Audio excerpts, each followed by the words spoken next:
Target নিয়ে কাজ করলে সংসারের সমস্ত কাজকর্ম খুব সহজেই শেষ হয়ে যায়। প্রথমেই বলে দিচ্ছি বন্ধুরা, এটা আজকের ভিডিও না, কয়েকদিন আগেকার ভিডিও।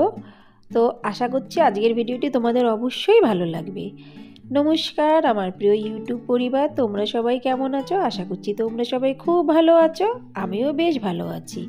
যে যে প্রান্ত থেকে আমার ভিডিওটি দেখছো, আমার ব্লগটি দেখছো, আশা করছি তোমরাও সবাই খুব ভালো আছো। আমি সুপ্রিয়া, আমি তোমাদের সবাইকে আমন্ত্রণ জানাই নাসিকের ঘরকন্যা আরেকটি নতুন ব্লগে। আজ ছুটির দিন, শুধু মেয়েদের স্কুল ছুটি, কর্তামশাই কিন্তু অফিস চলে গেছে। আজ না কর্তামশাইকে বললাম ঘরে তো সেরকম কিছু নেই, তুমি এক কাজ করো, আজকে ক্যান্টিনে খেয়ে নিও। বললো ঠিক আছে, তুমিও আজকে মেয়েদের সাথে একটু ঘুমাও। কি যে আমি ভুল করলাম বন্ধুরা, ঘুমাতে গিয়ে বলে না লালাচ বুড়ি বাতে, তো সেটাই আমার হলো। মেয়েদের সাথে সাথে আমি ঘুমিয়ে পড়লাম। সকালে কিন্তু আমি আজকে রান্নাও করিনি, কর্তাকে টিফিনও দিইনি। এই ঘুমটাই হয়েছে আজকে আমার সবথেকে দেরির কারণ। কিন্তু আমি কি ভেবেছি জানো তো, আমি ভেবেছি যতই দেরি হোক না কেন আমি ঠিক নির্দিষ্ট সময়ের মধ্যেই আমার সমস্ত কাজকর্ম করে ফেলবো।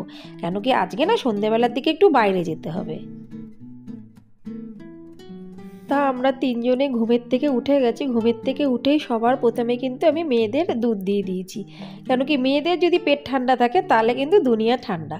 তারপরে আমি একদম লেগে গেছি কোনো দিকে না তাকিয়ে, মেয়েদের যে রুমটা আছে পড়ার রুমটা, কালকে রাতে এত নোংরা করেছিল, ওই রুমটা সবার প্রথমে আমি পরিষ্কার করতে লেগে গেছি। কিন্তু এই রুমটা পরিষ্কার করার পেছনে কিন্তু আমার দুই মেয়েরই হাত আছে। আমাকে আমার দুই মেয়ে হেল্প করেছে, একজন মাদুর তুলতে, একজন কার্পেট তুলতে, একটু একটু কিন্তু আমাকে আজকাল ওরা হেল্প করে, বেশ ভালোই লাগে। কিন্তু তোমাদের সাথে বন্ধুরা আজকের একটা ইম্পর্টেন্ট কথা শেয়ার করছি। আমরা যদি ভেবে থাকি যে সকালে আমরা যখনই উঠি না কেন আমরা ঠিক এই সময়ের মধ্যে আমাদের কাজ কমপ্লিট করব, বিশ্বাস করো আমরা কিন্তু করতে পারবোই। এটাই কিন্তু আমাদের ভাবতে হবে যে হ্যাঁ, সকাল 10টার মধ্যে কি দুপুর 12টার মধ্যে কি দুপুর 2টোর মধ্যে আমাদের কাজ কিন্তু কমপ্লিট করতেই হবে। দেখবা যে করে হোক কাজ আমরা কিন্তু পুরো কমপ্লিট করব।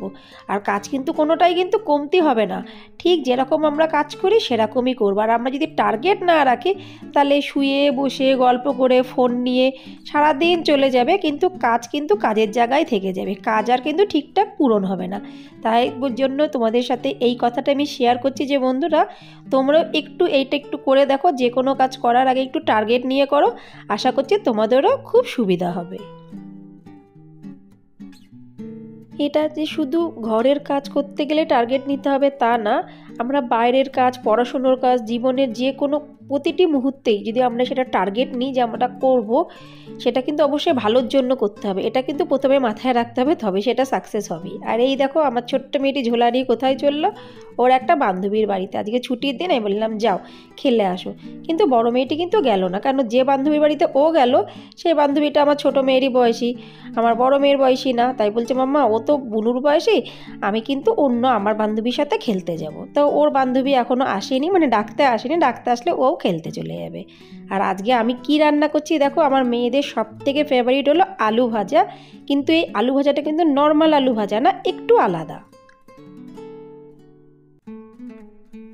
আমার রান্নার কাজ কমপ্লিটই হয়নি, দেখছি আমার ছোটো মেয়েটি এসে, আমার ছোটো মেয়েটার নাম হলো তিয়া, ও এসে না এই যে সোফাটা দেখতে পাচ্ছ এইখানে দুনিয়ার কাজ হয়। তা আমি ভাবছি যে অনেক দিন মাথায় তেল মাখাইনি, একটু তেলগুলো মাখিয়ে দিই। কবে থেকে বলছি চলো দুজনে একটু চুলটা কাটিয়ে আসি, কিন্তু কেউ রাজি হচ্ছে না। কেউ বলছে মাম্মা আমার কোমর পর্যন্ত চুল লাগবে, কেউ বলছে পিঠ পর্যন্ত লাগবে। কিন্তু বন্ধুরা সত্যি কথা বলতে আমার কাটানোর খুবই ইচ্ছা ওদের দুজনের চুল, দেখি কবে এই সুযোগটা হয়। তা আমি ছোটো মেয়েটির মাথায় তেল মাখিয়ে দিলাম, তারপরে মেশে গেছি আলু ভাজতে। আর এই যে আলু ভাজাটা ভাজবে এর মধ্যে সবার আগে কিন্তু আমি কালো জিরে বেশ খানিকটা দিয়েছি।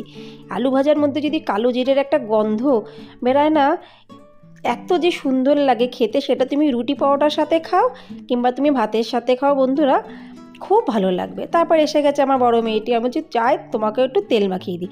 বলছে না মাম্মা আমি তেল মাখবো না, ওদের জন্য তেলে ভয়।